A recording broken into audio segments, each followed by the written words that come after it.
ನಮ್ಮ ಪಾದಪದ್ಮಗಳಿಗೆ ವಂದಿಸಿದರು. ಐಶ್ವರ್ಯ ಮಸ್ತು ಮೇಲಕ್ಕೇಳ ಭೀಮಪುತ್ರನಾದ ಘಟೋತ್ಕಜನೇ ವೀರಾದಿ ವೀರನ.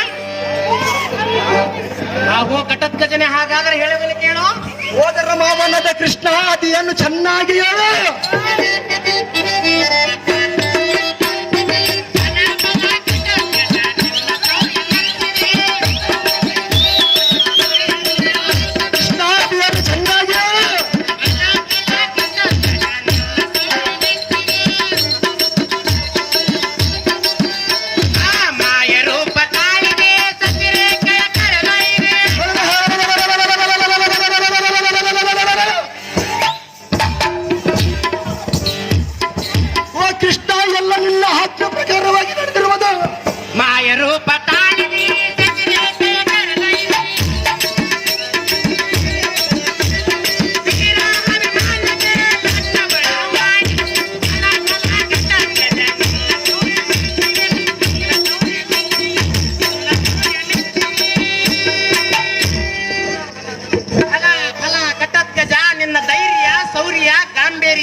ಅತಿಶಯಗಳಲ್ಲಿ ನಿನಗೆ ಸರಿಯಾದ ಪಟಪಟವನ್ನು ನಾನು ಕಾಣೆನು.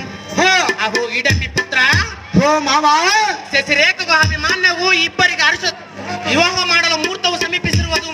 ಆದ್ದರಿಂದ ವಧುವರನ್ನು ಕರೆತರಲು ಹೋಗೋಣ. ನನಗೆ ಧನುಜಾಗ್ರಣಿ ಧೀಮಣಿ. ಕೃಷ್ಣ ನಿನ್ನ ಇಷ್ಟದಂತವಾದರೆ